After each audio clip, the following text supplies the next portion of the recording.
നമസ്കാരം. പാകിസ്ഥാന്റെ ഭീകരവാദത്തെ തകർക്കാൻ ഇസ്രായേലിന്റെ മൊസാദ് ഇന്ത്യയിലേക്ക് എത്തുകയാണ്.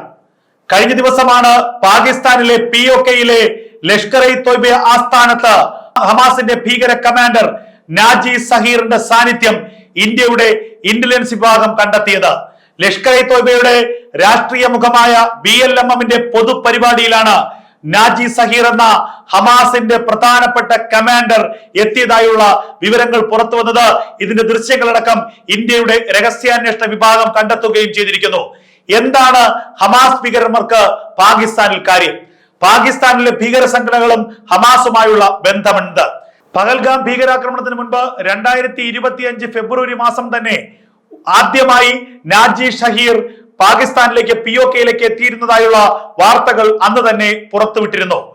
അന്ന് നാജി സഹീറും നിരവധി ഹമാസിന്റെ നേതാക്കന്മാരും പാക് അധീന കാശ്മീരിൽ എത്തുകയും അവിടെ ലഷ്കർ-ഇ-തോയ്ബയുമായും ജെയ്ഷെ മുഹമ്മദിന്റെ ഭീകരന്മാരുമായും ചില ഇടപാടുകൾ നടത്തുകയും ചില കൂടിക്കാഴ്ചകൾ നടത്തുകയും ചെയ്തിരുന്നു എന്ന് ഇന്ത്യയുടെ ഇന്റലിജൻസ് വിഭാഗം പിന്നീട് കണ്ടെത്തി. അതിന് പിന്നാലെയാണ് പഹൽഗാമിൽ 28 നിരപരാധികളെ കൊന്നൊടുക്കുന്ന പഹൽഗാം ഭീകരാക്രമണം ഉണ്ടായത്. ഇപ്പോൾ ഇതാ ഇന്ത്യയുടെ ഓപ്പറേഷൻ സിന്ദൂറിന് പിന്നാലെ ദിവസങ്ങൾക്ക് മുൻപ് വീണ്ടും ഹമാസിന്റെ ഭീകരന്മാർ പാക് അധീന കാശ്മീരിൽ തമ്പടിച്ചിരിക്കുന്നു.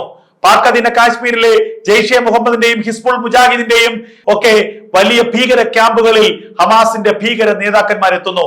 ഇന്ത്യയിലേക്ക് വീണ്ടും ഒരു തീവ്രവാദ പ്രവർത്തനത്തിന്, തീവ്രവാദ ആക്രമണത്തിനുള്ള മുന്നൊരുക്കങ്ങളാണ് പാകിസ്ഥാനിൽ നടത്തുന്നത് എന്ന് ഇന്ത്യ ഭയപ്പെടുകയാണ്.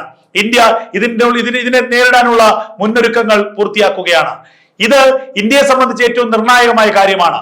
പാകിസ്ഥാൻ എന്നുള്ളത് ലോകത്തിന്റെ ഭീകരവാദത്തിന്റെ ഒരു തലസ്ഥാനമാണ്. ഈ ഭീകരവാദികൾക്ക് ഇന്ത്യയെ ആക്രമിക്കാൻ കഴിയാത്തത് ഇന്ത്യയുടെ പ്രതിരോധ കരുത്തുകൊണ്ടാണ്.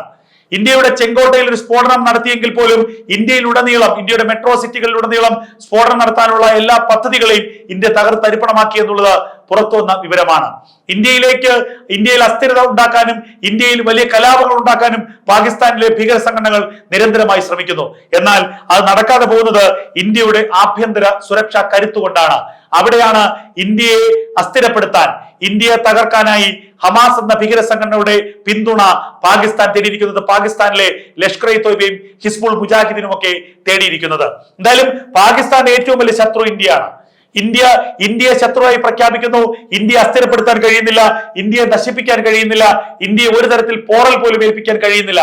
എന്നാൽ ഇന്ത്യ പാകിസ്ഥാനെ നേരിട്ട് ആക്രമിക്കാതെ തന്നെ പാകിസ്ഥാൻ അനുദിനം നശിച്ചുകൊണ്ടിരിക്കുന്നു. പാകിസ്ഥാനിൽ ബലൂജ് വലിയ സ്വാതന്ത്ര്യ പ്രഖ്യാപനം നടത്തിയിരിക്കുന്നു. ബലൂജ് ലിബറേഷൻ ആർമി പാകിസ്ഥാൻ സൈന്യത്തെ തകർത്തുകൊണ്ടിരിക്കുന്നു. ഖൈബർ പഷ്തൂൺഖ്വ മേഖലയിൽ തെഹ്രീക്ക് താലിബാൻ പാകിസ്ഥാനെ ആക്രമിച്ച് തകർത്തുകൊണ്ടിരിക്കുന്നു. താലിബാൻ ആകട്ടെ പാകിസ്ഥാനെതിരെ വലിയ യുദ്ധം പ്രഖ്യാപിക്കുകയാണ്. POKയിൽ വലിയ പ്രക്ഷോഭങ്ങൾ ഉണ്ടാകുന്നു. അങ്ങനെ ഇന്ത്യ അനുദിനം വളരുകയും പാകിസ്ഥാൻ തളരുകയും ചെയ്തിരിക്കുന്നത് പാകിസ്ഥാൻ ഒരിക്കലും ചിന്തിക്കാൻ പറ്റുന്ന കാര്യമല്ല.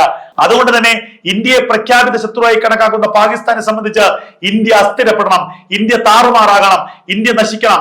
അതിന് ഇന്ത്യയിൽ വലിയ കലാപങ്ങൾ ഉണ്ടാകണം. അതിന് പാകിസ്ഥാനിലെ ഭീകര സംഘടനയെ കൊണ്ട് കൂട്ടിയാൽ കൂടില്ല. അതിന് ഹമാസിനെ പോലെയുള്ള ഒരു ഭീകര സംഘടനയുടെ പിന്തുണ അവർക്ക് ആവശ്യമുണ്ട്. അതിന് പാകിസ്ഥാൻ ശ്രമിക്കുകയാണ്. എന്തായാലും ഇന്ത്യ അതീവ ഗൗരവത്തോടു കൂടിയാണ് ഈ നീക്കങ്ങളെ കാണുന്നത്. ഇന്ത്യ മാത്രമല്ല, ഇസ്രായേൽ സേനയും ഇസ്രായേലിന്റെ മൊസാദും പാകിസ്ഥാന്റെ ഈ നീക്കത്തെ വളരെ ഗൗരവത്തോടു കൂടി കാണുന്നു. പാകിസ്ഥാനെ തീർക്കാൻ, ഇന്ത്യയുടെ ശത്രുവായ പാകിസ്ഥാനെ ഇല്ലായ്മ ചെയ്യാൻ, ഹമാസിന് താവളമൊരുക്കിയ പാകിസ്ഥാനെ ഇല്ലായ്മ ചെയ്യാൻ പാകിസ്ഥാൻ മണ്ണിലേക്ക് മൊസാദിന്റെ ചാരന്മാർ പറന്നിറങ്ങുന്ന കാലം വിദൂരമല്ല. ഇന്ത്യയുമായി ചേർന്ന് പാകിസ്ഥാനെ തീർക്കാനുള്ള വമ്പൻ പദ്ധതി ഒരുക്കുകയാണ് മൊസാദ് എന്ന ചാര സംഘടന.